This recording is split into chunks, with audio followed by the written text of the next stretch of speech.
ഇപ്പോഴും ഇത് അടച്ചില്ലേ? നീ ഇപ്പം തിരിച്ചും മറിച്ചും നോക്കണ്ട. നീ മാക്സിമം കറണ്ട് ബില്ല് അടക്കാൻ നോക്ക്. പൈസ ഉണ്ടെങ്കിലല്ലേ അടക്കാൻ പറ്റുള്ളൂ ബോസേ. പൈസ ഇല്ലേ കൈമേ?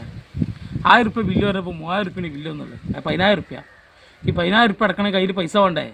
ഇത് എവിടുന്ന് അടക്കാനാ? കയ്യിൽ കായ് ഉണ്ടെങ്കിലല്ലേ അടക്കാൻ പറ്റുള്ളൂ. ആരെടുത്തും പൈസ ഇല്ല, എവിടുന്ന് റോൾ ചെയ്യാൻ പറ്റൂല. എല്ലാവരുടെ സ്ഥിതി ഇത് തന്നെയാണ്. നീ ഇതിപ്പോൾ ആരെയൊക്കെ കട കല്ല് എന്തെങ്കിലും വാങ്ങിയിട്ട് എന്തെങ്കിലും ചെയ്യാൻ പറ്റുമെന്ന് നോക്കി. നമുക്ക് തന്നെ സ്ഥിതി വന്നിരിക്കുന്നത്. ഇപ്പോൾ കഴിഞ്ഞ മാസം ഒരു 1000 രൂപ വന്നത് ഈ പ്രാവശ്യം 2500 റുപ്യാണ്. കട അടച്ച് കിടക്കുക 2 മാസമായിട്ട് ലോക്ക്ഡൗൺ ആണ്. ഈ ലോക്ക്ഡൗൺ തീർന്നിട്ട് വേണ്ട കട അവിടെ നിന്ന് കച്ചവടം നടക്കണ്ടേ? എന്നാലല്ലേ കയ്യിൽ പൈസ ഉണ്ടാവുള്ളൂ. അതൊക്കെ ശരിയാണ്, പക്ഷെ അത് പറഞ്ഞിട്ട് കാര്യമില്ലല്ലോ. കാരണം വെച്ചാൽ നമ്മൾ ഉപയോഗിച്ചുകൊണ്ടല്ലേ അത് അടക്കേണ്ടി വരുന്നത്.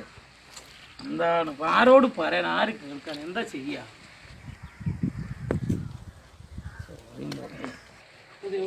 ഒപ്പിക്കണല്ലേ.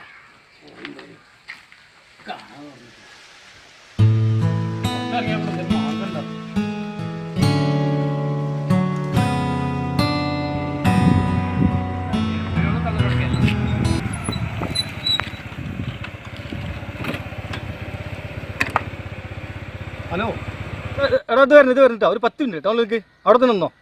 ഓക്കെടാ, ഓക്കെ. ആ പിന്നെ ഒരു ഹെൽപ്പ് ചെയ്യണം. ടൗണിൽ പോകില്ലേ, നമ്മൾ ബാബുക്കല്ലേ പാക്കല, അവർക്ക് കാശ് ഒന്ന് കൊടുക്കുക. എനിക്ക് അർജൻറ്റ് ഒരു സ്ഥലം വരെ പോകാൻ.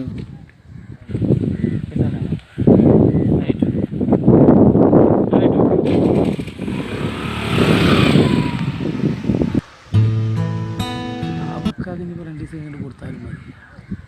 ഒന്നും ഇല്ലല്ലോ. ചോര സത്യമായിട്ട് പൊട്ടു കൊടുക്കുമ്പോൾ ഇപ്പോൾ 2 ദിവസം ഇങ്ങോട്ട് കൊടുക്കുക. അർജൻറ്റൊന്നുമില്ല. തൽക്കാലം കറണ്ട് ബില്ല് അടക്കട്ടെ. സാധനം കിട്ടണം കടിക്ക്. ഒക്കെ കൂടി ആയിട്ട് സെറ്റാക്കാം. ശരിയാവും.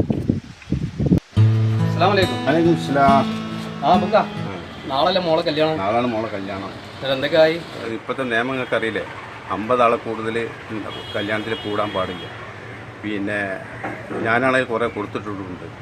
എന്താ ചെയ്യാമെന്ന് എനിക്കറിയില്ല. വിഷമിക്കണ്ട, എല്ലാം ശരിയാവും. പഠിച്ചെല്ലാം ശരിയായി തരും. എല്ലാം റബ്ബിൻ്റെ വിദ്യയാണ്. പറഞ്ഞിട്ട് ഫലമില്ല.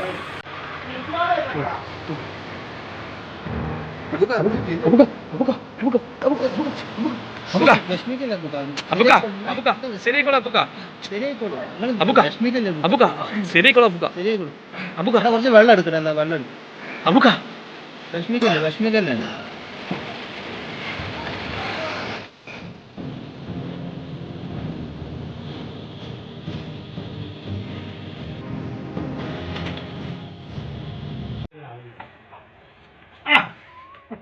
പൈസ എല്ലാം കൊണ്ട് സാധനം കേൾക്കണല്ലോ. അവന് പറയണ തെങ്ങായി. ഒരാളൊന്ന് റോൾ ചെയ്തപ്പോ കണ്ണുമില്ലടിച്ച് കുറച്ച് സാധനമൊക്കെ കൊടുത്തു. അടച്ചല്ലേ? പറയണ്ട പൊപ്പിച്ച അവസ്ഥ. നീ അറിഞ്ഞില്ലേ എന്താ? നമ്മളെ പഴക്കടയിലെ ബാബുക്ക മരിച്ച്. നമ്മളെ പഴക്കടയിലെ ബാബുക്കല്ലേ? നമ്മളെ ബാബു. ആ ബാബുക്ക അപ്പൊ കുറച്ച് നേരത്തെ